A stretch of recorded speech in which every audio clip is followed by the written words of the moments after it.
one kill, double kill, triple kill, right click, drag kill. Now the stun, he goes out of top, they're gonna bring it down. Oh my days! That's 5 kills and a Roshan and 21 seconds until the creep spawn. Ladies and gentlemen, welcome back to the ASUS ROG DreamLeague. We're here for season 1. Any problems you saw in kickoff season, we've ironed them out. Just not my shirts, but we're still back. We're not here to talk about that. Let's talk about why we're here. We've improved the prize pool. We've got the teams back. We've got more teams, and we've got some great matches today. So let's talk about the matches and hopefully give you an epileptic seizure because these overlays are scary. It's Na'Vi versus Fnatic in our first game. That's returning champions versus second place. Then Na'Vi, they're very quick, these. Production, Go versus Virtus Pro. And then Alliance, they are, I can't look at the screen. Okay, we're playing Sigma. Okay, all right, that's what was happening. I love those new overlays. They're really, really good. But it's not just me here, and I'm joined again by others because I can't do everything myself.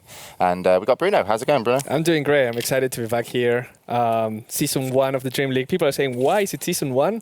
Well, previous one was season 0. Apparently, the guys that make these are programmers and start counting at 0 and not at 1. This is weird. This is season 1. Even the makeup lady actually has a PHP and MySQL coding book, and she's reading it between. Really? Yeah. That's where we are right now. Yeah, but yeah, go on, you were saying? No, yeah, I'm really excited to be here. Looking forward to start the league today. We have, as you said, some amazing matches, but also I'm amazed to be back with you guys and with the new guy also joining us. Yeah, we got a new guy. Welcome to the DreamLeague. It's Lumi. How's it going, David? Cool jacket, by the way. I was brought in for like affirmative action stuff. People complain that there's like a lack of racial balance. Hey, dude. Bruno's basically black anyway. Exactly. Oh, okay. Well, now we need the other side, and I also need more hair, so that's why I was. I mean, you can't pull this off. No punches pulled, man. Just none. Just straight for the jugular right away. You know what? All right. No problem. All right, man. Game on. And of Game course, on. Andy, you're back. Yeah. Excited for the DreamLeague? I'm always excited, man. This is. I was actually telling the makeup lady this before the show. This is as excited as I get. I have 2 levels: normal and this. So I mean, I'm trying my best. Wait, where's angry in between those? Like, is it angry excited or angry normal? I think it's higher than excited. Wow. Like the anger takes Can over. we make him angry? No, I don't know. I don't know. We wouldn't do You that. wouldn't like me when I make him angry. Yeah, so it's Like going to be you us always. four. It's going to be us 4 on the panel today. Also, you guys did hit the $1 stretch goal, and that means we have brought Shane in, but we already had him on the draft show, and that's about your $1 worth. But we might be bringing Shane up on today, maybe to do some TriCast. But no one actually from DreamHack knew we were bringing Shane over, so I just kind of like did it. That's so why it's a secret stretch goal. Yeah, there's actually improvements to be made. Yeah. Like this whole background will be changed, and potentially And the this host. host will be changed as well. I did that joke before you, in your face. All right, so our roles, yeah, I'm the host. Bruno's going to be doing some stats for us today and throughout the show. Andy, of course, commentary, as well as Lumi. If you didn't know, what kind of commentary are you guys going for? Because you've never worked together. No. I was gonna go for like right commentary, wrong, but So you're going to be correcting Lumi. right. I'm more a left guy, but okay. Hey, man, it's fine. All right, so today's schedule, you've seen the 3 matches coming up, but let's just tell you when they're going to be starting. So we kicked off today at 6:30, and then about 10 minutes time, we'll be going into Na'Vi versus Fnatic. At 8 o'clock, Na'Vi will play again versus Virtus Pro. And then last, we're going to have at 9:15, Alliance versus Sigma. That matchup at the bottom, I'm really curious to see how both those teams do, because I feel they really need to improve to get out of this league so far. Because Alliance still haven't shown us their real strength again Come since on, the it's international. Tier 3 champions. You can't say Alliance are shaky. They It's pretty long time ago now, though. Like, if we're being totally honest. yeah, And but Sigma back then was even looking quite good. Yeah. But then everyone is like, Hey, fucking Mad is in my fantasy team. Right? Yeah, Don't sorry talk for you. bad. on that note, I only have 2 people playing today because I forgot to change my fantasy league team. So I'm Yeah, going to have some slow play. issues. It's okay. Everything's fine. Yeah, to talk about that, well, we're going to say thank you to the sponsors first. I'm going to keep Thank to you, my sponsors. schedule. Is Thank you, that- sponsors. Well done, Bruno. It's of course this is made possible with all the hard work of me, mainly, but also ASUS, ROG, and Rocket pay me money to do everything, and they would like to say thank you for you guys. We'd like to say thank you to them. They've given us a graphics card for this week. Which one this is that? Poseidon Platinum Yep. GeForce GTX 780. Yep. Does it And, extend? Oh no, that's the other company. This is going to be available to win. There's going to be like an MVP competition where you pretty much vote your MVP for the week of the Dream League, and we run every week, Monday to, thank you Bruno, it's really helpful, Monday to Wednesday. To get involved on this, you just need to go over to facebook.com/ROG Nordic. I wouldn't vote for your MVP today because you've got 3 days to decide who it is, and then whoever guessed correctly could be taking home this. Just to make sure, it's not a vote of the guy that you vote the most wins. It's actually a real MVP. We're going to check at the stats, and we're going to make a decision based on how well they made, but also not just like, oh, a carry killed 20,000 people in these games, and it's great, but also support can be winning without necessarily having high kills or high assists. Yeah. And to talk about how they're going to get their points, they're going to be playing, obviously, in the league, and there's a format to our league. What's the format, Bruno? Well, the format is actually very simple. It's 3 divisions with 4 teams each. The first division is North America. Then we have 2 European divisions, West and East. Every team will be playing every other team once, except the ones from their own divisions, which will be playing twice. It's a total of 12 matches per team, 84 total matches in the group stage of the league. Top 6 go to DreamHack Summer and play for the final prize pool, which we don't know because it's growing and growing each day. Yeah, it is, and you get 1 point for a win. And we've got double the teams, and we've already started with double the prize money, and we're already up to like 140,000, 150,000. Yeah, it's 149,000 and a little bit more. So we're going, by the end of today, we're going to be 150. Yeah, we'll talk a little bit more about the Compendium and the Fantasy League in just a moment. But looking at those teams, some really good new names coming in, and I think one of the teams we're all excited to see how they do is Team Empire. Yeah. Empire has been on fire recently. Have you guys watched any of these games? Empire is fire, man. Wow. It's like I was saying, it's the Empire of old. Well, not the Empire of old, but they're playing about the standard that you would expect them to around a year ago, where they were kind of dominating the European scene. I'm kind of feeling that way again, so I'm hoping they can continue that kind of momentum throughout the league. Lumi, what do you think is the secret for Empire's success recently? I mean, I just feel unfortunate for them that they are dominating at the inopportune time. You want to be dominating at the end of Dream League, and now we're the starting, so hopefully they carry this momentum, but we'll see. I'm a doubter. I don't know if Empire's going to go all the way. Okay. All right. Well, there we go. We'll see how they do, and we're really excited to have them in the league. And of course, new players joining because of the increase in teams. We've actually got a bit of a star coming in, and I know everyone's interested to see how he's going to do. It's Arteezy, and Draskell, he's on your fantasy team. You drafted him. He's got to earn you points, so you can tell us all about Arteezy. He's a playmaker. I mean, in and out, that's what he does. He makes the plays. It's too easy for Arteezy. He's a great mid player. He always has impact, like no matter what, you know what I mean? So in any game, especially in a fantasy league, I picked him for the team specifically because his KDA is always crazy high, which is good for any core if you're playing in fantasy, but just in general, I would compare him to Havos in the way that he creates space like untraditionally. You know, he makes room for the rest of his team. So. He's feeling a little blue in that picture. A little bit. Yeah, I'm not sure about the hair either, but hey, he's got more than me. So. It works. So Lumi with Arteezy joining EG, what's their chances? I think really, really good. I fully agree with Andy over here. I think what we saw out of him in MLG, I think he really carries Speed Gaming. Not to say Speed Gaming can't win the tournament without Arteezy, but I think he was a huge part in winning a tournament there. So I fully believe Arteezy, and I'm sad that he's not on my team. So, you know. All right, yeah. So to talk about the Compendium and the Fantasy League, just to give you a quick update before we get the match started, we're a little bit late. They told us to move it along. I don't know if that means I just have to speak faster or cut segments out. I don't know. But either way, the Compendium is something you can buy. It's currently the in-game ticket.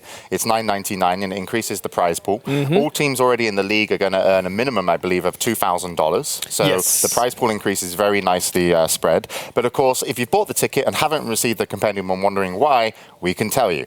Basically, Compendium is ready. We're just waiting for it to be enabled. So hopefully it's coming this week. Yes. As soon as we get confirmation that we're able to kind of upload all the work that we've done for the Compendium, your guys are going to get that, and the Compendium will actually be updated and grow throughout the whole tournament. And the Fantasy League, if you want to mention anything, or Compendium? I want to go back to the Compendium. There's also, for some people maybe are tuning in right now and didn't hear the announcement, there are also stretch goals related to the Compendium and bonus items that will be added into the league. Already we hit the first 3 milestones, which is the $10,000 milestones, adding a loading screen, $20,000 adding a battle bonus. If I'm correct, this battle bonus is going to be like the standards, a certain amount of minutes of play. And then finally, the 40,000 is the HUD, the Dream League HUD. All these items will be added in the probably between these and the next week, as we're going to put them together with the compendium and all that stuff. And there's also one other thing which was announced a bit later, which is just for buying the compendium, you not only get the compendium and the Fantasy League, but also you get a gem, a special gem that tracks every dream-related spell, which is really cool. So you can put it on Bane and have Nightmare, or Puck and have $1 Million Dream Coils. Yeah, DreamLeague, the Dota 2 League of Dreams. Wow. What a slogan. Okay, well, I wanted to mention something else about the compendium or something. Oh, yeah, we got secret stretch goals. Yes. You guys have hit one of them. It's the $1 one, which is Shane, which we're hiding right now. But there are more secret stretch goals, and they're actually really, really good. But they're really, really stupid as well. So hopefully you guys are going to hit a couple more. What a real soon. teaser. Like, you're saying it's secret, and you don't say anything about them. Ladies love secrets. There's a Got lot secret of female goal at $10 viewers. million, guys. Secret. Well played. How's your shirt, Bruno? Looking good. Matching colors. Have zippers Can in we it. just unzip those? Yeah. We need to fight. What? What? Disagree with something, and I'll... Fight. Oh. Yeah. Oh, No, he clearly said something else. I misheard what No, you just no, said. he said something else. We didn't misheard. I have no idea what production's saying to me in my ear right now because of that segment. They literally just told Come me on, either please. get everybody off camera and go into game as quickly as possible, or let Bruno continue this train of thought, which I don't think that was the case. How are we looking? Because we're waiting on Na'Vi versus Fnatic, and we would normally do some intros, but we're probably, if they're ready, we'll go straight into the draft. Well, I mean, they're all in here. They're saying they're not ready, though. Navi is saying we're panicking. Havos needs probably alcohol. All right. Who knows? Okay, well then Picnic. I'm going to see if this works. Let's meet the team that's panicking. It's going to be Na'Vi, and we can give a little breakdown on why they're panicking so much. And I know production's already moved the overlays backstage now. No, here they go. They brought them back. Yay. Brilliant job, Milton. Well done. So this is Na'Vi. Their current ranking is 8th in the league. Really disappointing to come in at 8th place. And they have a win rate of 33%. I don't understand what that means at all. No, okay. That win rate is not for this league right now. It's something that will make sense once we start the league. But now it's pointing at something that I don't even remember what it is. It's just fucking numbers. It makes no sense. Why is it even there? It's 33 is a really lucky number. I really believe that Navi will feel empowered by this. Yeah, it's like 3 twice, and 3 is a really cool number. All right. Let's just go with it. All right, Please. yeah, okay. I have something. You have to feel it. I can't feel what you're not putting down. You got to give me some something. Okay. All right, I'll give you a hug. I'm going to take attention away from this. Let's meet Havost, who just go to Havost. We're going to meet Havost. We want to talk about Havost mainly because I still feel he's the player that is adding a lot of strength to the team these days. You know, it used to be kind of Dendy was always doing something solid, and Funix come in, but actually Havost is a kind of cornerstone of that team now. He's definitely not a 4, Lumi, wouldn't you say? I always thought Havos was like the best player on the team. I don't know what you guys are talking So you're about. saying everyone else is less than a 4? I don't like 4. I don't know. 3.9. Have you guys seen Havos at TI where he survived against that 2-man dive and He got 2 killed kills? him. Exactly. Yeah. They lost the game Havos best. and the tournament. Well, that's Yeah, but that's not on him. right.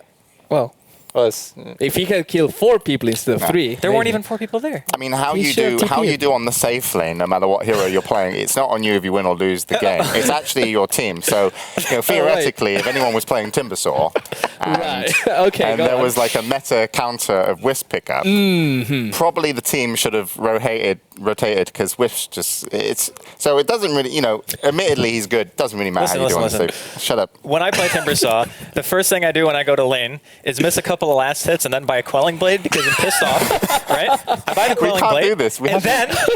and then I get a Sobi mask for that sick base regen that I have to my huge mana pool.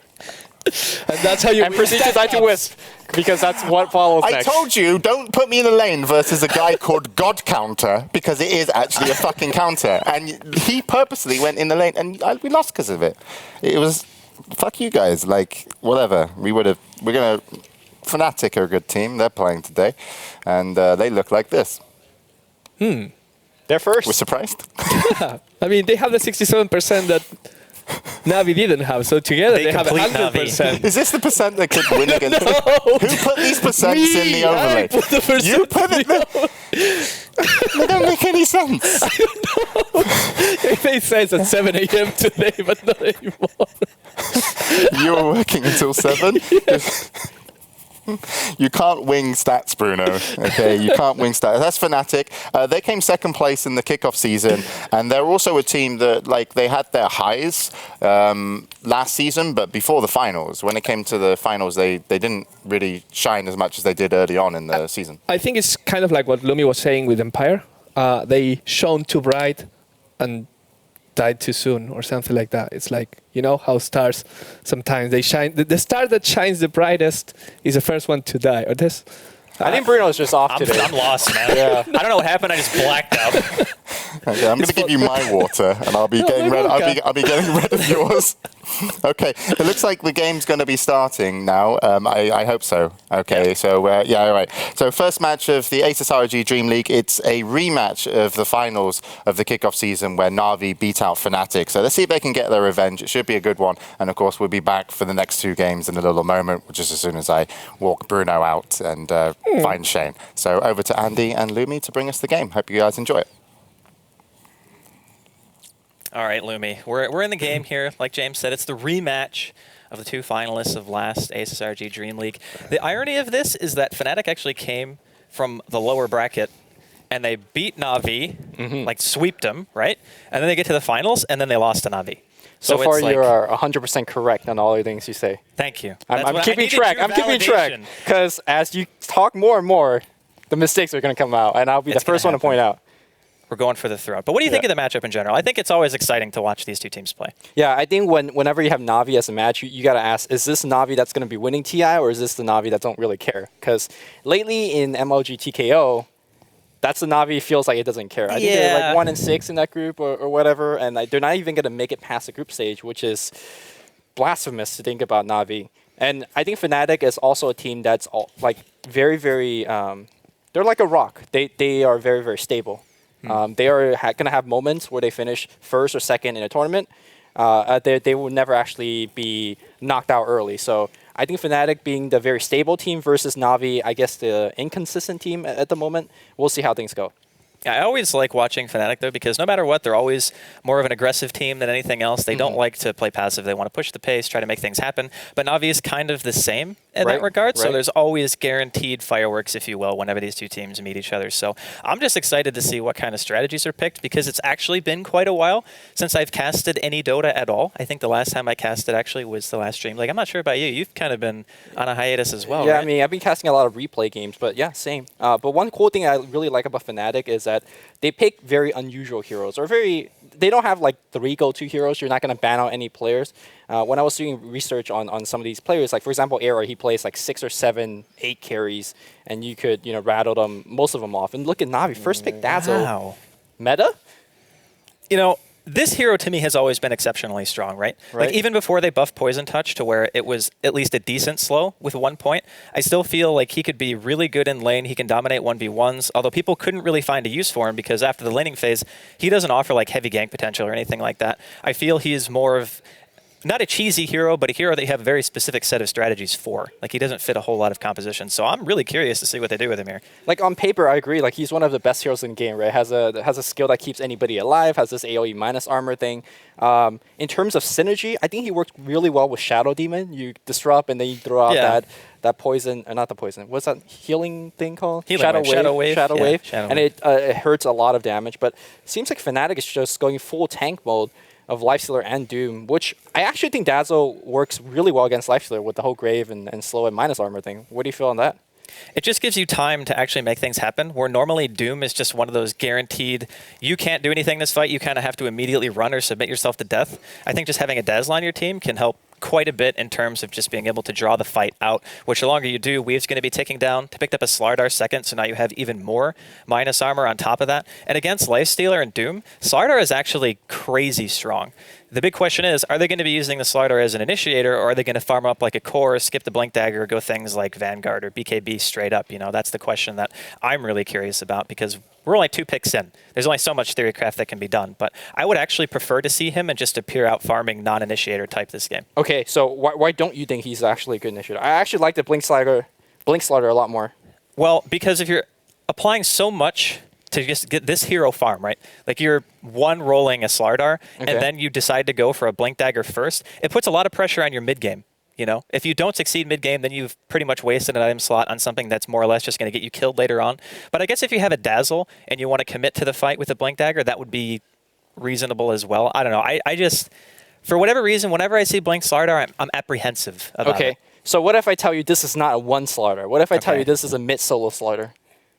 Because Dendi has actually played mid-solo Slardar in the last 3-4 games, one of them. Yeah. So depends on what he's up against. If they're imagining that either the Doom, well, I guess Doom could potentially be mid, but I think in that matchup, both heroes just kind of look at each other and farm. Right. If one hero rotates, though, on the Doom, they can definitely go for a kill, especially as Slardar manages to get level 6, because Doom has no armor to begin with, and level 1 amps -10 now, so I don't know. If it is mid Slardar, I want to see it. Okay, yeah. That's all I'll say. I mean, I think mid Slardar fits perfectly in terms of what you say. You want to get the Blink Dagger to make him the playmaker, and if he fails or dies a couple of times, well, not all of the eggs is into the Slardar basket. You still have somebody else to kind of back you up. And always, you know, there's a Dazzle to kind of keep you out of harm's way. Now, I think the big thing to keep in mind here is that Grave, yes, will save you, but the problem with Grave is that you need a lot of points into it to increase that cast range. So if that Dazzle is under level, which is always the issue with Dazzle, he is not going to be saving too many people. But is it going to be a support Dazzle? Is that what we're expecting? I don't right know. now? Because look at their bans. Look at Navi's bans. They take out Disruptor. They take out Puck. 2 heroes who just hard counter Dazzle, right? Yep. Like you have a Blink Initiator and you have Static Storm Kinetic Field, which is pretty obnoxious range, to be honest. And just one good glimpse and a setup ulti, and that hero just can't do anything. So I think they're putting a lot of emphasis on this Dazzle actually doing a little bit of work here, as opposed to maybe just farming, or as opposed to supporting. But I suppose we'll see. In Fnatic, they pick up a Venomancer. Really, really strong lane support, which they desperately needed because Lifestealer alone and Doom, not really that great in the laning phase, and they did something to kind of counteract that. But I'm kind of liking Navi's draft so far. We'll have to see what they pick third. Yeah, I wonder if, again, if Dazzle is going to be the support, or we're going to see something more supportish, like a CM or that Chen that Navi is so known for. But for now, I really like Venomancer as a pickup. Not only does the poison damage really mitigate on the Grave's effectiveness. As soon as the Grave ends, the poison ticket's going to kill the hero, so that's always nice. Also, if the Slardar does go to Blink Dagger, those poison stings is going to be very, very annoying for him to deal with. The poison wards is going to be annoying for him to deal with. So far, good hero pickup. One thing that Fnatic's very weak on is AoE. Like if we see Navi going for that early aggressive push that they're very known for, I mean, Lifestealer, Doom, and Venomancer is not exactly going to be too good at defending that. I guess the Venom Wards is okay on that, but they need a little bit more. setup time. Yeah, you need a little bit more, I think. And even Venomancer is not good wave clearing, like you said. It's just stationary defense for making sure a tower itself doesn't die. But we'll see if Navi want to go for, like you said, the early push. Maybe they just want to get wave spammers. Sometimes you don't necessarily need a straight up push lineup, but just having something that can clear the waves quickly, like back in the day, we saw a lot of Windrunners and stuff, and they were just power shot spam, but they can go that route as well. I think with the kind of first 2 heroes they pick, I'm leaning a bit more towards that. Early push is definitely strong, and they decide to pick up a Lich. So they're emphasizing lanes pretty heavily here, I would say, just lanes by the first 3. Lanes and armor, because all of these heroes have some sick armor skills. So I wonder if Navi is going for a Deem draft. Puppy is just trying things out. Puppy is known to try a lot of different heroes, which is always very refreshing to see. Speaking of new heroes lately, we've seen things like Sniper, Wraith Knight, or Wraith King, whatever. Sniper is legit, man. Yeah? I'll say that right now. That hero is legit. I mean, can Sniper not actually wreck Fnatic's team right now? I think he actually matches up very well against all those heroes. They have no hard initiator. The thing is, I feel like in actual captain's mode, you have to pick him almost dead last every time. Yeah, exactly. Because somebody just picks up like a Clockwork or Storm, and then you're just like, well, my life is now extremely sad. And their aggressive laning potential isn't even that good. So depending on what they want to do, they could go a little bit greedy with it. That would mean the Slardar would technically have to mid in this case if they decided to go that route. But I don't think it's bad at all. And they do have a lot of protection for him. Yeah, I actually seen Slardar mid back in the days of Pinoy Dota, where they just bottle crow all day. And you just slithering crush. And I've seen Slardar actually outlane heroes like Pugna, which is traditionally known as a very strong solo mid laner. So it's definitely very doable, especially when you put a caliber player like Dendi on him. Again, we don't know where that Lich is going to go. Very popular to see sometimes dual lane mid with Lich, just kind of deny and shut down the enemy mid as well. But we'll see how Navi's going to be playing it. Any of the bans kind of jumping out to you? You talked about Disruptor and Puck protecting that Dazzle. What about Fnatic's ban?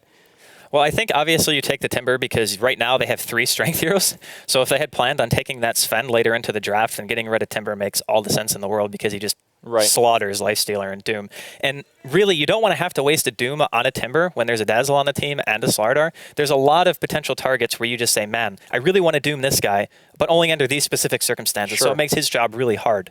So I think that ban makes sense. The Enigma, just because they do have some interrupts for it, but it's just an extra thing that you don't want to have to worry about. And I think in this particular game with a Lich and a Dazzle, they're going to have a mech anyway, so he could be looking to rush just a straight up Blink Dagger, maybe a BKB, and then it's very difficult for you to push into anything. And I think that at that point, Navi would just have a significant advantage in not only pushing, but defending as well. So I think the Enigma ban is really good too. Yeah, and now Fnatic drafts Sven, so he is going to be filling... I 5 armor. Yeah, 5 armor. Not only taking literally no damage. Literally none. Especially when you put on the Warcry, which is plus 16 armor. Can you, 16 armor, does any other thing give you that much armor ever in an AoE? So in terms of this kind of, actually Dazzle Weave, I guess that well, but that's over time. We're talking on demand, instant 16 armor. 16 armor, which against Slaughter, against Dazzle, and now a Batrider pickup. I really like the Sven pick. Like on paper, I say I love Lifestealer, I love Doom, I love Sven. The problem is, how the hell are you laning this? Are you? This is dubious to me. Yeah, I'm kind of on the same page as you, to be honest. Here it is. The Meepo. Wow. Let me be honest, though. Let me be honest for a second. Okay. This is actually minus the Batrider, right? Because that can be an absolute nightmare. Right now, they have so many targets that could potentially be lassoed. Like, you want to lasso Lifestealer, you want to lasso Doom, you want to lasso one of the Meepos. Sure. Who do you prioritize? Like, honestly, it's the same problem that the Doom's going to have against Na'Vi. It's like, who do I Doom? Who do I lasso? It's going to be basically down to how the team fights actually roll out. Right. I think it depends if Sven is the carry. And it looks like Sven is playing more of a support role, unless I would think so. Fnatic's going for more of a greedier jungle Doom kind of thing. It has to be a mid-Doom, though, doesn't it? I mean, look at their team. Where the heck else are they going to put these heroes? I don't know, but it looks like we're going to see more minus armor with Na'Vi in the form of a Shadow Fiend. So it's going to be a Dandy Shadow Fiend, Hovos Slaughter. So that goes back to the discussion that we had earlier. If we have a Slaughter that's initiating and he's playing the carry role, I don't know. So we'll see whether he's going to pick up that early Blink Dagger or is he going to go for something that makes him a little bit tankier. I think he has to be the initiator now with this team. Because if you just have a Batrider and you're taking a team fight, there's Stormbolt, Gale, potentially a Doom, Open Wounds, and Meepo Nets. Sure. That is terrifying to try to go in and lasso anyone until you have Blink and Force Staff. And even then, it's still risky. So, I don't know. I'm a little bit torn myself. We're going to have to see how the lanes actually shape up to get a really good idea of who's going to have the advantage here, I think. Yeah, it feels like on one side you have the dream team of very well balanced, like, we have Shadow Fiend mid, kind of a Slaughter carry, and then we have very good support, Dazzle, Lich, and Batrider offlane. We've seen that before. On the other side, this is like you go into a solo rank queue and they're like, we don't need carries. Don't pick no more carry. And the last pick Meepo comes out and you're like, what is going on with this draft? All right, well, we're inside of the game now, so we'll hop in and see what's going on, see how the lanes are going to take shape from both teams. The last season of DreamLeague, everyone was freaking out at Fnatic. It's like, we want to see no-tail Meepo. All right, we want to see no-tail Meepo. Yeah. Here it is. And he's buying wards. I don't play Meepo much, but are you supposed to buy wards? Okay, first off, I don't play Meepo, but when I do, I am the greediest person in the world because I'm terrible at it, and I just want to make sure that I don't have a horrendous start. So I'm a little bit apprehensive to how this is going to go down, but let's think about it this way. Even if he is support, all he needs to do is get level 3, right? Right. In that sense, it's a fairly greedy pick. You can still farm the jungle pretty well, but what happens if Na'Vi goes aggressive? What is Fnatic's answer to that? Do they just do a 2-1-2, sacrifice one of their lanes, and hope that bottom does well, and the Doom Venomancer does well enough to offset the fact that No-Tail's probably going to have a really bad time? I mean, let's assume that Veno Doom does well, right? Right. What are they going to do? Farm quickly? Like, Doom doesn't take on online until level 6, level 7. Maybe you take a Centaur creep and start killing stuff, but I don't know what this lane is going to do, like, as good as Veno Doom is. And then you have this top lane of Lifestealer, Meepo. I guess Meepo's jungling, like we've been talking about. Lifestealer, he's okay. I don't know. Like, this is just a very questionable draft. And then we're going to see a mid Sven by Hani against the Shadow Fiend. I mean, that one is a little bit questionable. I mean, Shadow Fiend is one of those heroes that against melee, eventually you're just going to lose to the SF because he gets his souls, he gets like level 5, you start eating raises every time you go for CS, and your life becomes, well, not great. But if it's just a mid-game Sven and he wants to go for like a fighting build, max Warcry, max stun, and then just start trying to make things happen that way, then I think it's okay. But I'm with you, man. I think that Navi's draft, just seeing how the lanes have to be for Fnatic, I can't think that this is going to end that well for them. Yeah, and right now they're aggressive 5-man checking top, and if they sniff out that there's a Meepo jungle, I wonder what's going through like the puppy mind right now. It's like, what is he expecting in terms of laning? Because if you look at these 5 drafts, it's so hard to actually predict what's going to happen. Yeah, no, I agree. If you look at Fnatic's team especially, Na'Vi is maybe a little bit more predictable because you got Dendi, and once you see the heroes take shape, you know, with the roles and stuff, and you see who's playing what, okay, we can guess that Dendi's going to be mid, Hani's going to be mid. Okay, things start looking pretty good, but I'm looking at Fnatic and I'm just like, an aggressive lane destroys that lineup so hard because a Lifestealer needs to be ahead. Yeah. That's a hero who does not do well in the comeback. We've seen that multiple times. He gets behind, he walks in, he dies really fast. And even if he has a decent game, you got to keep in mind that you're dealing with a Flaming Lasso. You're dealing with a ton of minus armor that could kill him. You're dealing with Grave, Frost armor that reduce your effectiveness. So I feel that if if Era's doing well, he has to be doing really well to have a big effect in this game. Guys, I know this is not my part of the show. Like I'm kind of sneaking into the game, but I kind of missed the TriCast, so I'm going to just like chip in for a little bit. Okay. Remember last season when Alliance picked Tusk? Yes. It was Loda, Tusk, carry, and they destroyed whoever they were playing against. I don't really remember who, but they did really, really well with the Tusk carry. And just remember the game, and then Alliance started picking Tusk a few more times. I was talking to Papi after that game. I was talking like, wow, this is working. Is it just that Tusk is really good? Is it just like the pocket strategy? And something that Papi told me, it's really, really hard for a pro team to win against a pub strat. Like pub strats win games. They don't win tournaments, but they do win games. Okay. It's really, really hard to prepare against those. And I think this Fnatic lineup is entirely a pub strat. I mean, there's no way you could run this kind of team consistently. So there's like a limit, though. Yes. Yeah. There's a surprise factor that you're talking about, right? Like maybe dealing with a hero that we haven't seen too often, so maybe we don't know exactly what, I guess, Frozen Sigil, maybe what the values are. That ability is really good. Yeah, it is actually surprisingly good. And it looks like we're actually unpausing, so we're going to jump back in the game. There's a limit to pub strat, and then there's also like, hey, our lanes all suck. So, question mark. I understand what Bruno's saying. The surprise factor is always going to be huge if you can make it happen. But Na'Vi see those heroes and they're thinking to themselves, man, this is greed and more greed. And the only hero that they have on their team really to offset it is Venomancer.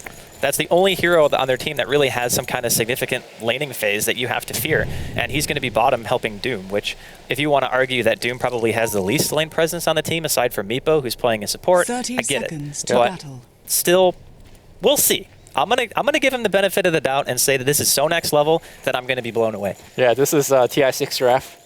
Everybody's going to be doing it then, support Meepo buying wards. I also want to know what the skill build for this Fen is. Is he going to actually go for the standard Stormhammer, max it out, and then just bottle Crow or just get runes and spam the wave? Or is he going to go some next level, I'm going to push the wave with Warcry and do something sneaky? Hani also is one of those players that doesn't do the standard stuff. He likes to do something different. Remember that during TI, Hani was telling everybody about his no-raise Shadow Fiend strategy. Okay. And Era was sitting next to him was just like, God, please don't ever do that in one of our games. It's so bad. Maybe we're going to see Cleave and stats. That's pretty good. It's decent, Yeah. Stun's overrated. Especially on a team that doesn't have any other disable outside of Meepo net. They have open wounds. That's not a disable, though. And a Doom Centaur Stomp sometimes. Yeah. And if life wasn't already hard enough, Puppy already denied a creep mid, so Hani's not going to be having a great time. Okay, so your question was, if Na'Vi goes offensive try, then Fnatic is screwed. Well, good thing for Fnatic, it's only going to be a Bat Rider top, 1v1 against a Lifestealer. How would you rank this particular matchup 1v1, assuming the Meepo doesn't come in for ganks? I think the Lifestealer obviously doesn't do great, but I don't think he necessarily does horrible either. Fnatic might edge him out a little bit on farm, but you also have to remember the Meepo's here too. And double net, if you get to level 4, you can actually get a kill in this lane. If you land open wounds, double poof, Bat Rider's strength gain is still decent, but I don't think it's enough to quite live through that. Just depends on how Fnatic plays it. And he buys boots first, he realizes that there's aggressive potential. And Trixie's quite low here in the woods, but I think he's going to be just fine. Kuro's base move speed's 305, and Doom, unfortunately, is only 290. But he's got a salve. He's going to salve and walk around the tree. He's going to take more damage here, but I think he's fine. Yeah. Oh, maybe not. No, he ate his juke tree. He's going to throw out the clap to try to juke back into the woods. What is going on right now? Kuro's like, you know what, man? I give up. Ooh, Fly's coming around here. He does have Venomancer Gale. It's going to hit on Kuroki, and Trixie's coming around. Trixie, oh boy. First blood time. They have War Roshan, Cry. maybe? He's going to go for the Roshan tonight. You know, he wants it so bad. Honey walks in front. Oh, and the first blood goes the way of Fnatic. Okay, Trixie gets the kill. If I told you that these two line up before the game starts, who's going to grab first blood? Dude, my brain right now, it's like leaking out of my ear. I don't understand. Like, I get why Kuro was being that aggressive. He wants to really keep the Doom out of experience range. And to be fair, 3 heroes just chased him down and mid-even left. Created. Yeah, I mean, it is a marginal amount of room. But look at SFCS right now. He's 11-1, right? Right. Like, he's almost hit every single creep, and he's got denies on top of that. So he's full souls already. And Honey's going to be having a bit of a hard time here. Well, Honey would be having a harder time if he didn't get the assist goal, but... Yeah, but it's 3 people assist gold, so it's not like that impressive. When there's only 2 people there, you get a lot more. But once the 3rd person comes in, the gold is significantly cut. Man, that patch change where they nerf all the assist gold. Yeah. Well, I'm curious on how this Meeple's doing up top. He's doing quite okay. It's not bad. Yeah, once he hits level 3, he is legitimately one of the better support heroes in the game in terms of nuke damage potential. He's actually kind of zoned out Fnatic. I also found it very interesting. I never got a chance to talk about it as we see a foray in the jungle. There was a double damage on the Batrider in minute 1, and Arrow was just running straight up to him, like giving him the right click. That, to me, was quite interesting, because normally the first initial reaction is, let's run from the double damage, but Arrow definitely knows this matchup quite well, and he's actually doing really well up top. I think I've seen him play this before, actually. It may or may not have been against Fnatic, but he goes for the quick boots. He gets over Venom because he realizes that if he gets in range, he's even putting extra points into open wounds. As soon as the opportunity presents itself in No Tails 3, that hero can very easily die. Remember I said I had to change the flame break. But it looks like bottom Fly is going to be in some trouble. Havos pops the sprint. Crush is going to be there. Who's going to get the last hit? Looks like it will, in fact, be Havos. And now he's got a kill to his name, too. So it's all tied up 1-1. Okay, this is what is supposed to be happening. Yeah, yeah. You're supposed to have the Navi stronger lane taking it over, and so far things are going well. The first blood's a little bit of a fluke, and they're getting it back. My question is, how early will Dendi start involving himself with the rest of the game? Are we going to see something very aggressive like Blink Dagger, which Dendi absolutely loves? Or are we going to see a little bit more of a teamfight oriented like a BKB or a Shadow Blade? We'll see. Okay, simple. Dendi's taking a little bit of harassment in mid lane. No, it's just But what's your thought here? Is he going to go aggressive quick? JS? Or is he going to just farm a little bit more? Just because of Navi's style, I would probably lean more towards aggression than anything else, but I don't think he necessarily has to do that. He has a Slardar for that. I do think Slardar's probably going to end up going Blink in this case, just so he can be the one who goes in. Kuro is going to go Grave, so he can make sure that the one thing that I always kind of get annoyed with, actually might have to hold that thought, top lane Fnatic could be in some trouble. Second net lands, Meepo poofs in, he's going to TP away. Very nicely done. Won't actually end up dying. Close call. Yeah. But good escape. But this is exactly what we talked about, right? Once Notail gets his level 3, he's going to come back with double net, open wounds. There's no running from that, so the TP is still a big victory for Fnatic. I consider lane completely won by Era at this point, and he could do whatever he wants. Phase speed upgrade, there you go. And I don't think Fnatic could do anything else. He even buys a smoke for himself just to get to the lane a little bit quicker, which is nice, but that's a precious resource being wasted.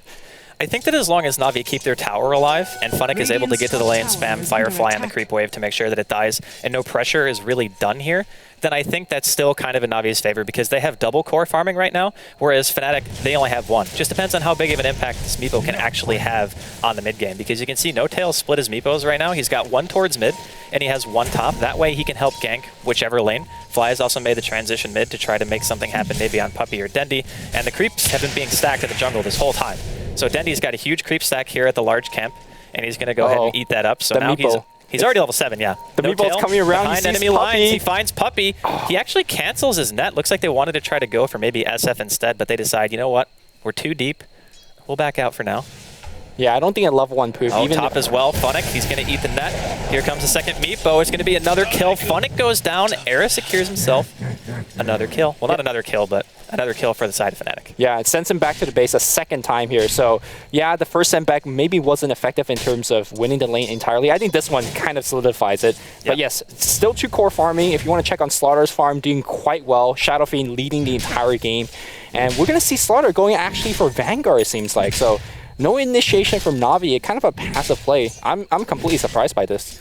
The thing that kind of confuses me is why go Vanguard when your Batrider is having such a hard time? You know, Fnatic is clearly struggling in this lane. He's got 9 CS and a death. I could understand if Fnatic was having a pretty good time not getting the Blink Dagger, but he's not going to have it for a very, very long time.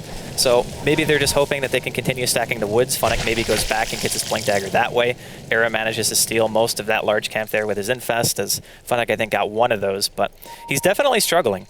And if this is just a Vanguard Slardar and he goes for the max sprint, max crush, maybe he doesn't get bash, I think that's still okay. But running at somebody is far less effective than blinking at them. Yeah, definitely. It does help him with survivability, which, you know, Fnatic does have quite a decent burst damage with that Venomancer and Meepo support combo. I still can't get over this Meepo support, and we'll see how much more impact N0tail's going to have. So far, he's actually doing quite well, you know, winning the top lane entirely, setting up ganks in the mid lane. We have never seen a support like this where he could be multiple sides of the map at the same time. This is pretty next level, in my opinion. It really is. The thing that's really risky about it is anticipating the lanes well enough to know you can pick it. Because we were both thinking to ourselves, man, if they just go aggressive, then this game is going to be crazy hard. This game shows you can pick it blind no matter what, because they had one of the worst draft, in my opinion, but it's working so far. Yeah, I think it's just a mistake, though, by Na'Vi. By Na'Vi, the laning situation? Yeah.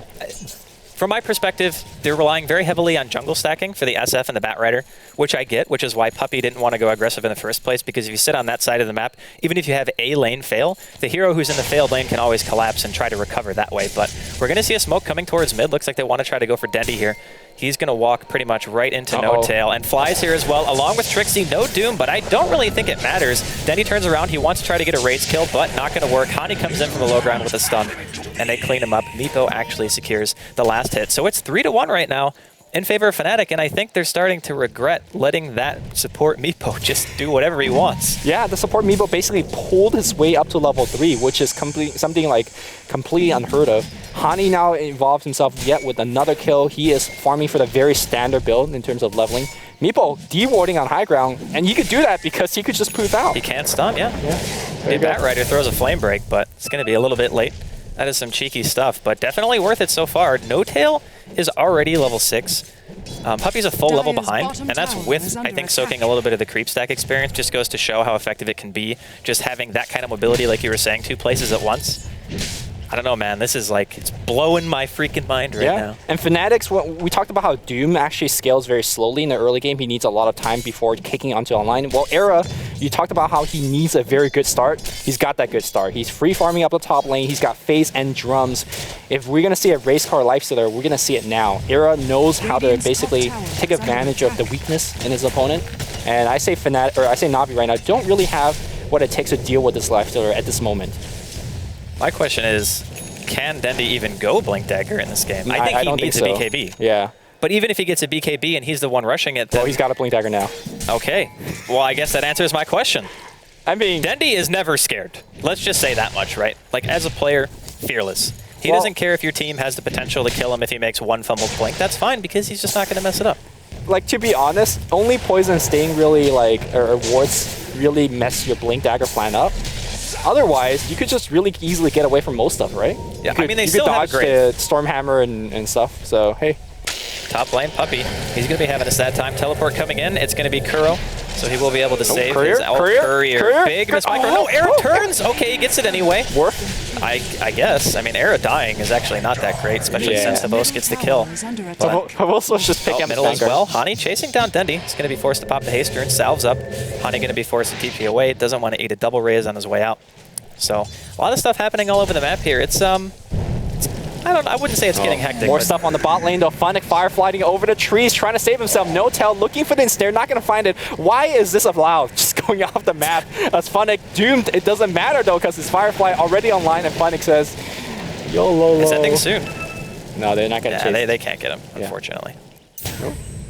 And N0tail, I'm just completely amazed by N0tail right now, as he is being so effective. I cannot see another support hero like CM or Rubik having this level of impact, just being the global. It's like a support with Prophet Teleport, it feels like, but better. Yeah, because the Prophet Teleport actually has low impact at the early stages of the game, whereas N0tail is level 7. Yep. So he has max rank of Poof, and now he's even got a point into Geostrike. So The pressure's starting to come on here onto Na'Vi. I'm really confused about the Vanguard, though. I think Armlet is better, especially when you have a Grave on your side, you know what I mean? You want that aggressive potential. The way it scales with the minus armor from your ulti is extremely good, but bottom.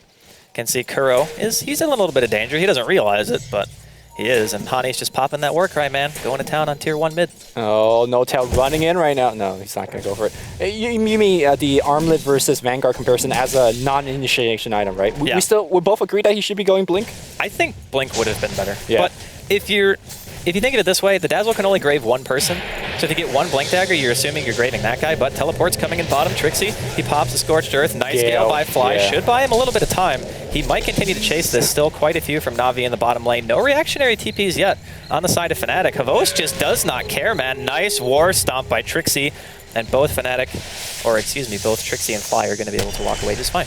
Yep, and all the meanwhile, N0tail is just roaming aggressively with his Meepo in the enemy jungle. He's looking for a Shadow Fiend, not going to find him. I think if he finds a Lich or a Kuroki Dazzle, it's an instant free kill for him at this point. With 2 Meepos at level 7, that should be a free kill, right? Yeah, I believe so. He's only at 700 HP, so...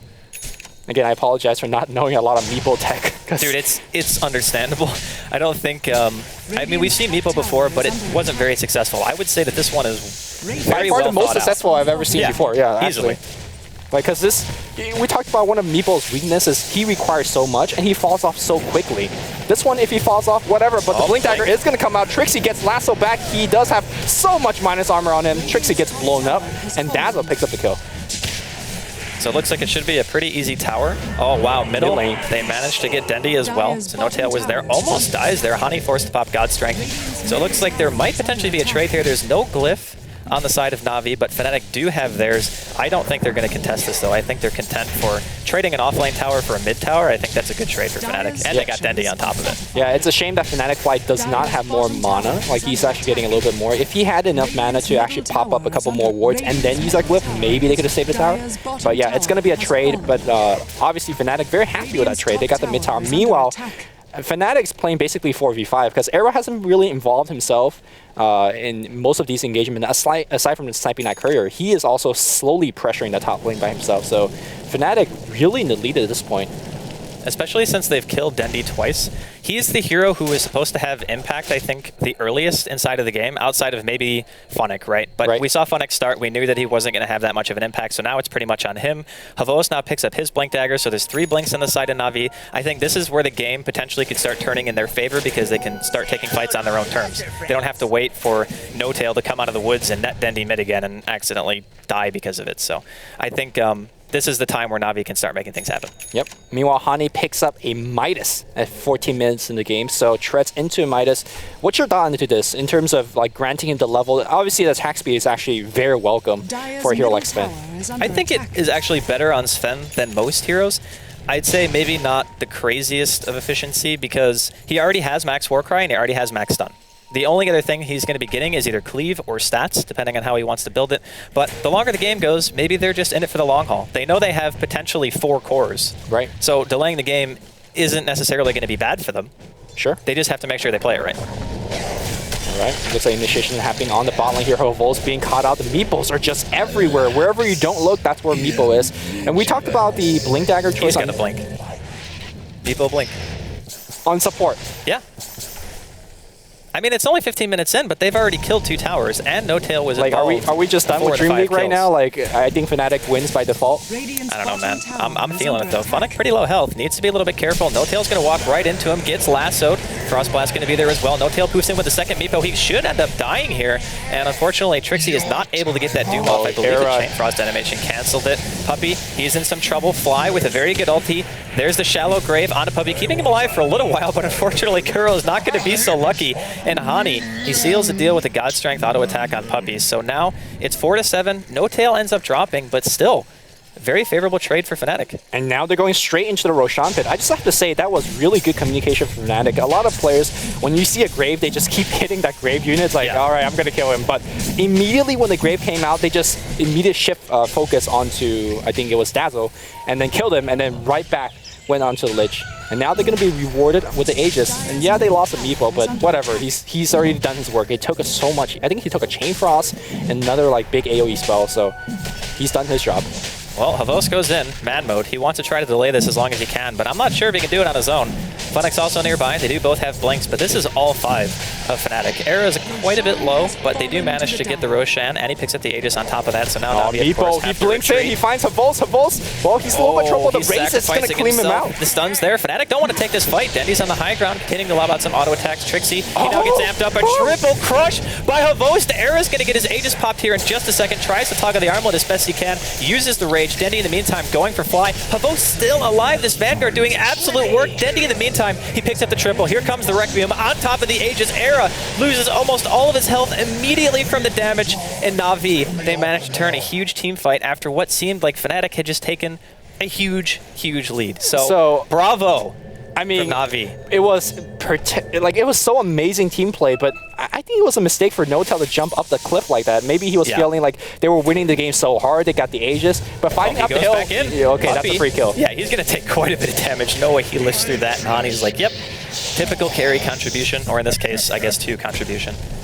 Yeah, we're seeing the Vanguard coming out for Trixie, but I don't think this Vanguard is going to be effective at all, because if we look at the minus armor coming out from Na'Vi, the other day we were having a Staff Cup match, and we're telling James, you're feeding hard, please get a Vanguard, but we're up against a Slaughter that game too, and you were telling me, you know, minus armor versus damage block, you don't want to be getting damage block, so I'm not sure whether you want to get a Vanguard. I personally like Plate Mail a little bit more. Well, I think for the cost, just the... Oh, top lane. He's going to get caught out.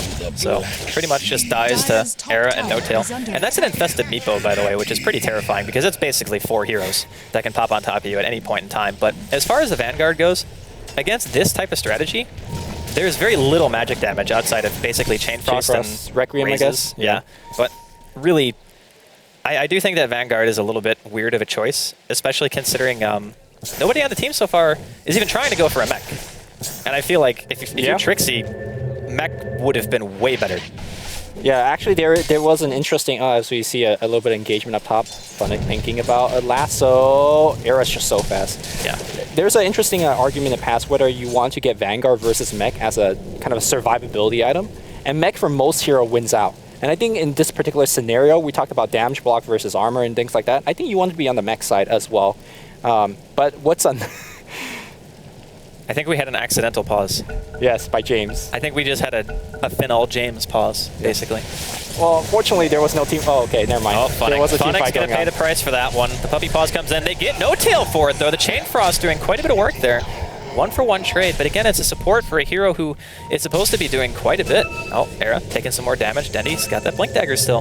He's very close to his BKB as well, only about 400 away. Here comes Havos. He gets the crush on Trixie. The Doom is not even going to be able to be used. He just gets exploded by the minus armor. The Shadow Wave was there as well. Dendy wants more, blinks forward. I think Na'Vi might just have to be content with killing this tower because Havos is very far behind, and he's got that Sting on him as well. So, free safe lane tower for Fnatic. They get 2 kills out of that. And the Blink Dagger from Havos is coming in huge now. Yeah, it feels like the 2 different style of the Blink Dagger initiation, it's working out really well for Na'Vi as Havos, he's doing the same thing that Meepo is doing, but he's not dying. Meepo, yeah, he's going in, he's trading himself for a kill, and that's okay because he's a support. Havos is not dying for these trades. In fact, they're just cleanly getting these kills, which is very important for himself, as he is having a very respectable 2-2 and 6 score, especially for playing this kind of initiating. So we were kind of giving him a little bit of doubts early on for going that Vanguard first, but Havos knows best. He does. He's doing really well right now. Vanguard's really good, though, when you actually have a lot of plus armor. Yes. You know, so it works basically the exact opposite of if you have mass minus armor, it's not good. Lane here, infest, teleport, and there you go. Rip. So fast, so effective. Yeah, that damage. Havos, oh, he wants to go for the blink. Oh, he blinks too far. He finds 1 Meepo, though. He will be able to pick off N0tail. Very nicely done. He actually thought that he kept running, so he blinked a little bit far forward. But in the end, still manages to get revenge for his teammate. So, I mean, this game we've been seeing a lot of kill in terms of trading back and forth, 11 to 11. If you look at the goal chart, it's dead even. Yeah. Who do you think this favors, you know, on the long term? On one side, you have 4 core. On Fnatic, one of it actually has a Hannah Midas on the Sven. On the other side, I feel like the Radiant has a little bit more mobility with a Blink Dagger on Bat and Slaughter and Shadow Fiend, and maybe a little bit more of a well-rounded lineup. if it goes, maybe 40, 45, 50 minutes, who does this favor? I think that the longer the game goes, Doom actually becomes way better than most heroes who don't get a significant chunk of farm, just because you can negate the farm of another hero just by using Doom on him. Yeah. I mean, the only person that I probably wouldn't Doom on the side of Na'Vi is SF, because Dooming him doesn't really do a whole lot, especially once he starts getting some right-click items. And like you mentioned, Na'Vi are going mass blinks, which means that they want to be aggressive, they want to start taking fights now. They realize that this is the time in the game where they need to make the most happen. I don't really think that Na'Vi can take an ultra late game against Fnatic. I mean, a fully farmed Meepo is actually crazy hard to deal with. Lifestealer, Doom, and Sven on top of that. Warcry, just the sheer damage output they have, and the capability of shutting down a hero. And speaking of, they want to go for Dendi. Very fast BKB, pops straight away. Eric goes to town. He wants to try to get a kill. Trixie, in the meantime, he's going to get lassoed in the middle of the team. Havos, though, he eats a stun. Nice flame break by Fnatic, going to buy him time. Trixie doesn't get his Doom off again. And now Fnatic, they're on the run. Blink in from Dendi. There's the raise. Give him a double kill. Hani, he's on the run too. He wants to try to get back to base. I think he might just be able to make it. Still a couple of seconds left on the blink cooldown. They manage to stun Dendi again, but Era, he simply can't go in on this. Fnatic, he doesn't want to give up. The flame breaks there, and Na'Vi are diving past tier 2 towers here at the 22-minute mark, and that fight went as good as it could have. I am just so impressed with the capability of Na'Vi stopping Trixie from ever using Doom. Yeah, the focus fire is absolutely insane, and it helps when you have 3 blink daggers to immediately go in, locate him down, and just shut him dead. I think that was another mistake by Fnatic. They saw Dendi, arguably he just picked up the BKB, but they blinked in with 3 Meepo on Dendi. Dendi just activated BKB and says, okay, thank you for initiating for me, and he just popped the Requiem. Also, Lifestealer was forced to actually go onto the Shadow Fiend because, well, your Meepo's already going in. You kind of have to commit. So I'm not sure it was a lack of communication for the team for not pointing out there was a BKB, but they lost 2 towers, 4 hero kills, and we were just talking about that Na'Vi needs to actually basically turn on the engine right now and win this game in the short run. You don't want to go into 40, 50, 60-minute territory because they just don't scale that well. Well, engagements like those really, really help Na'Vi. Yeah, I couldn't agree more, man. Look at Dendi's farm right now. He's got BKB, Blink, 3,000 gold. It's only 23 minutes in. He's the highest in the net worth by a pretty decent margin. Era's still kind of keeping it close, and of course Habos is right below him.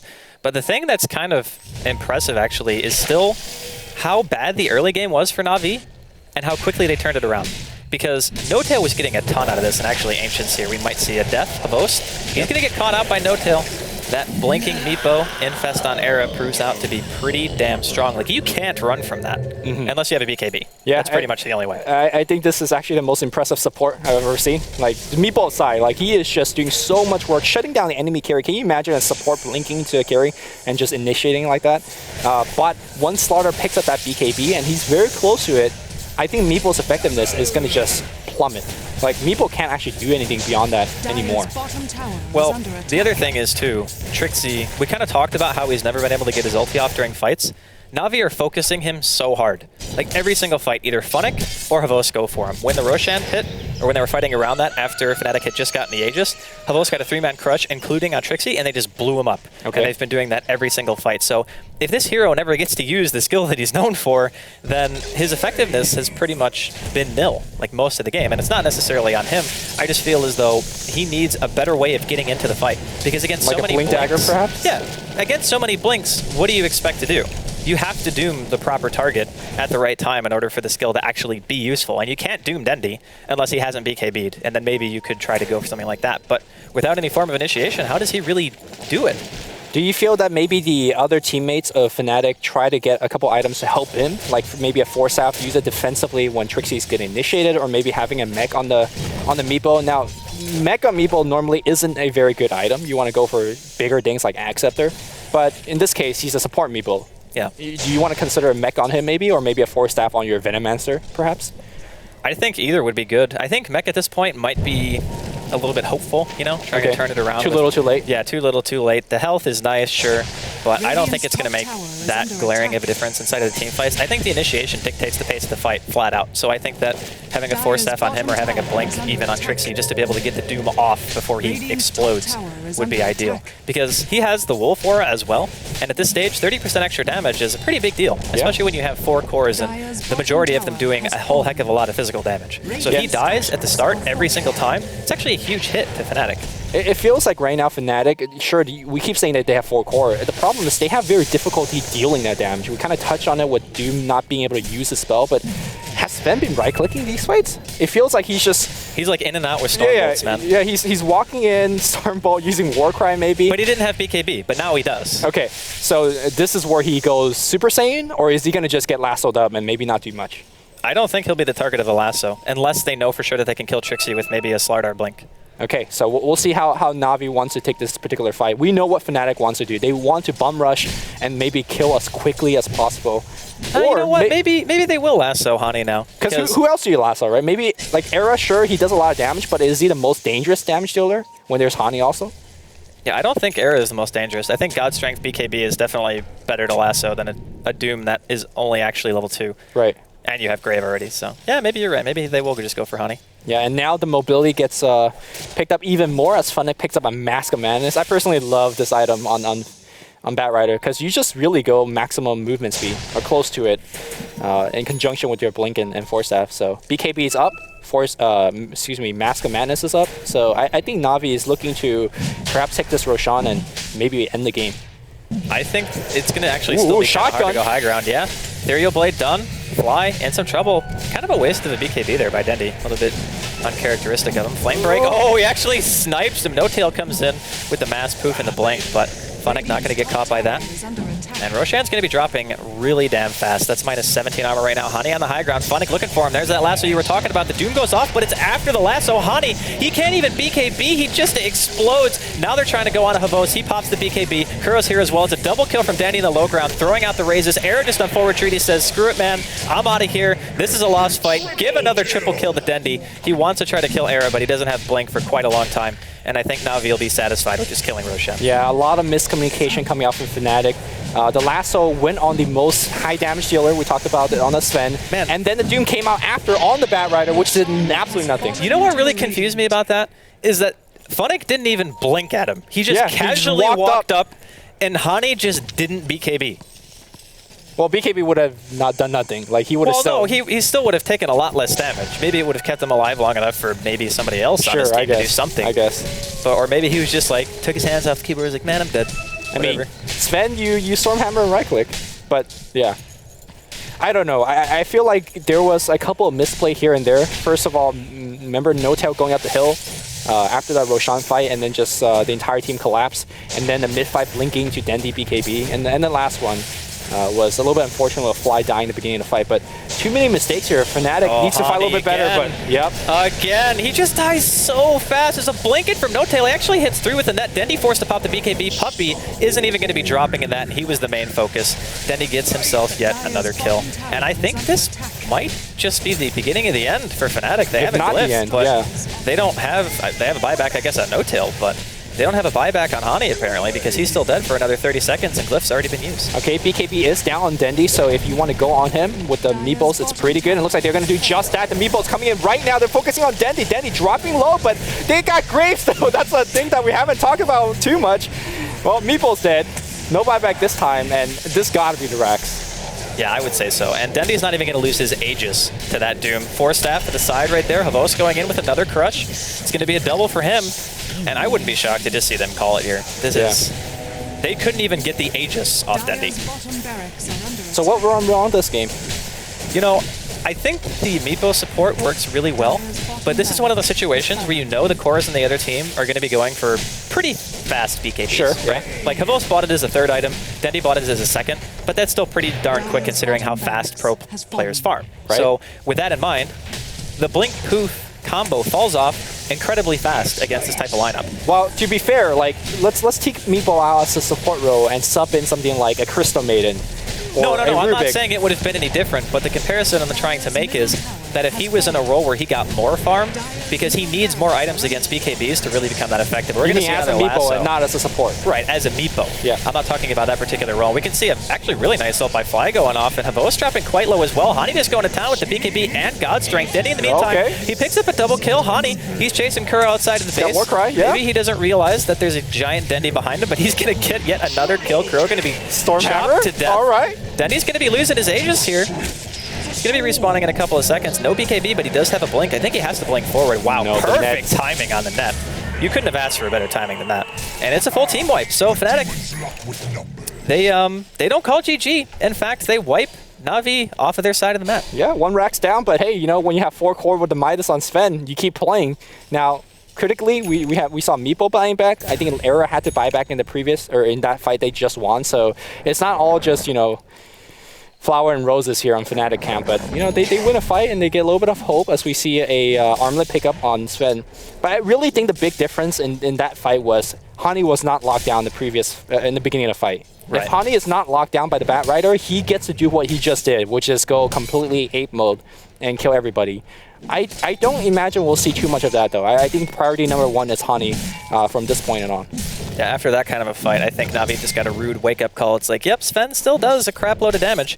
He's got Armlet, BKB, Midas, and Tread, so his attack speed is actually pretty significant, even at this stage of the game. So as trolly as a question as is, do you want to pick up Armlet or do you want to pick up Linken's?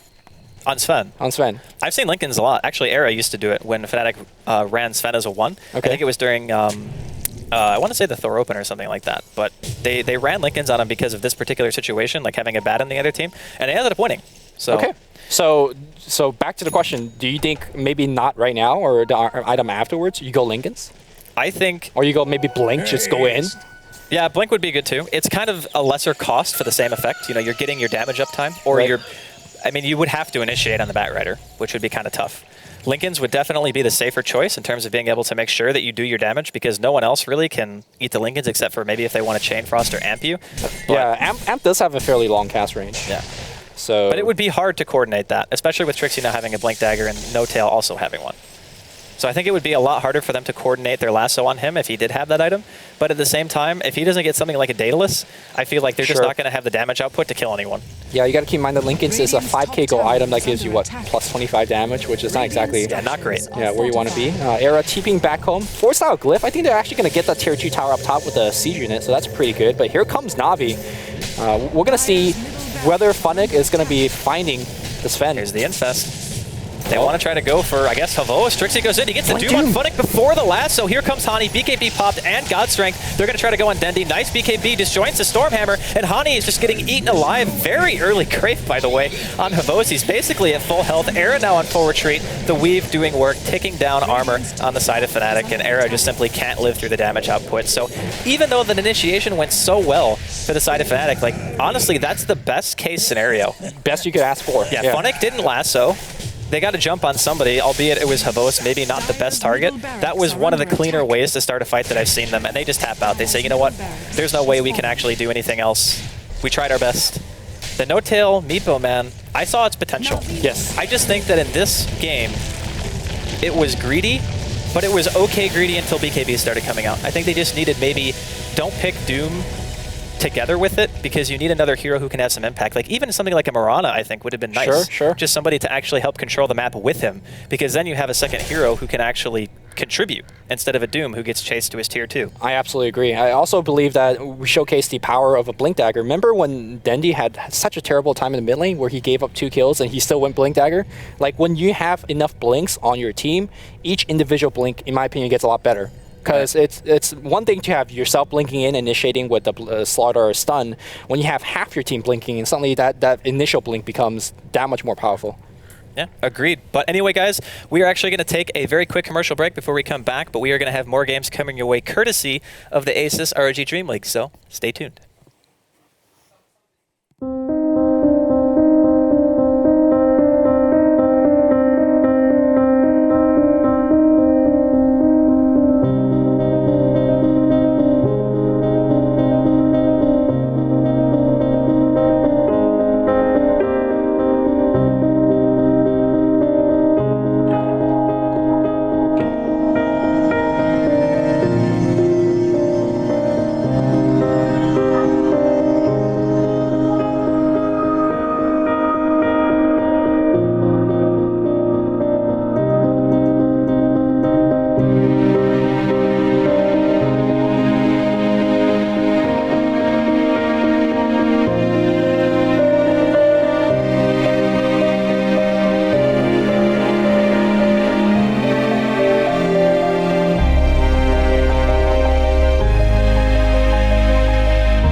Hi guys, I'm AP and I'm going to explain to you why the Cave XCD 5.1 Digital is my perfect choice for gaming Dota 2. Because of the fully immersive true 5.1 surround sound card and the 3 driver units per ear, the sound always stays the perfect same.